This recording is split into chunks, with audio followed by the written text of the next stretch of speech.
My all-time favorite Easter story comes from my own two nieces, Olivia and Claire. This happened 2 years ago during Lent. I was at my parents' house, and Olivia and Claire, who were 5 and 3 years old at the time, came over, and an Amazon package came in the mail. And Olivia got really excited, and she asked Uncle Richard if she could open it, and I said, "Of course, Olivia." So all excited, she opened up this package, and what was inside was a crucifix. And Olivia, who's 5 years old, looked at the crucifix, and she saw the sorrowful face of Jesus, and she said, "Why is Jesus so sad?" And as a good theologian, Father Richard told her the truth about why Jesus died for our sins. And since it was Lent, I thought, that's enough of a story for now. And I left my niece sad, the reality of what had happened. It felt a bit incomplete, like I didn't have the whole story that should be told. Thankfully, my mom called me a week later or so, and she said, "You wouldn't believe it, I've got quite a story to tell you." So, Olivia and Claire were over at the house, and Olivia had just learned about Easter, what we celebrate today. And so she brought her 3-year-old sister to the crucifix on the wall, and she pointed at Jesus' face. And Claire, who was only 3 at the time, said, "Why does Jesus look so sad?" And she explained why Jesus died for our sins, and it was a sad story indeed. And then she said 7 words, which will go down one day in the story of St. Olivia of Vancouver, 7 words that are very prophetic of her life. She said, "Don't worry, the story ends really well." Don't worry, the story ends really well.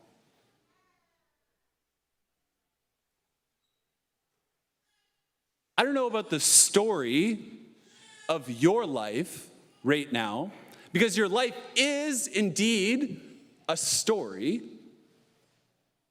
I'm sure some of you feel like you're living a pretty difficult story right now. It's a hard chapter, and it's been on the same difficult chapter for quite a while. Maybe you're going through a family crisis since COVID, and it doesn't seem to end, or you lost your job. Others, though, I'm pretty sure you have no clue where the story of your life is going. It might seem a little dark right now, and you can't see what's supposed to be happening in your life. Maybe you're suffering from a cancer diagnosis, or you lost a loved one, and you feel like everything is in darkness. Finally, I'm sure there's some people here who want to just tear up the pages of your story that have happened so far and just start again. Sure, there's people here who feel like the glory years are behind you, and what is there to look forward to? And the rest of life seems a bit depressing. But something I know about stories is that when the story ends really well, it changes every single page of the story. When the story ends really well, you could have, say, 100 pages, and 99 of those pages can be difficult, dark, and depressing. But if the story ends really well, every single one of those difficult, dark, and depressing stories can be seen in a whole new way. When the story ends really well, all of a sudden the difficult stories can become lessons to be learned. And the dark stories all of a sudden have a light shining upon them to explain why it's happening. And the depressing stories all of a sudden are given hope that the future is actually glorious because the story ends really well. This is the difference that Jesus makes in our lives. When Jesus rose from the dead, he claimed all authority to be able to write the last sentence of our lives. The story ends really well. That's the difference the resurrection makes. The question is that going to be the end of your story?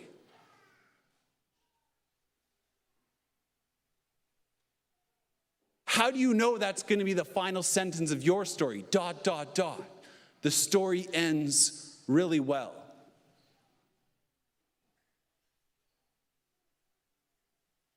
In today's first reading, we hear the life of St. Peter, a man who had a very difficult, dark, and depressing past.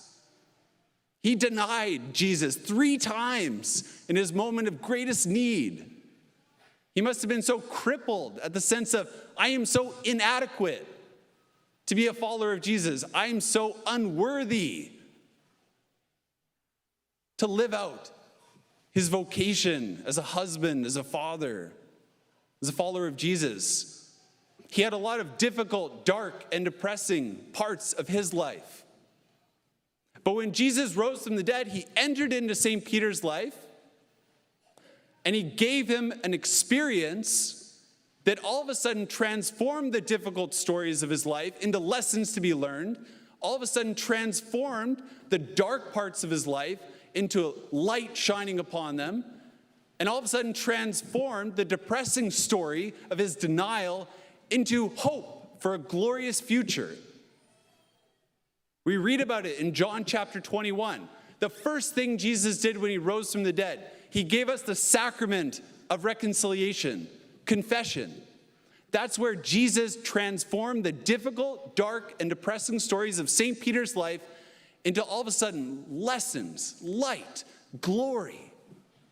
And St. Peter experienced in his own life, The story ends really well. Saint Peter, he's living proof that the resurrection can transform your life. If it can happen in the life of St. Peter, it can happen in your life, and it can happen in my life. And so I present to you the Easter challenge.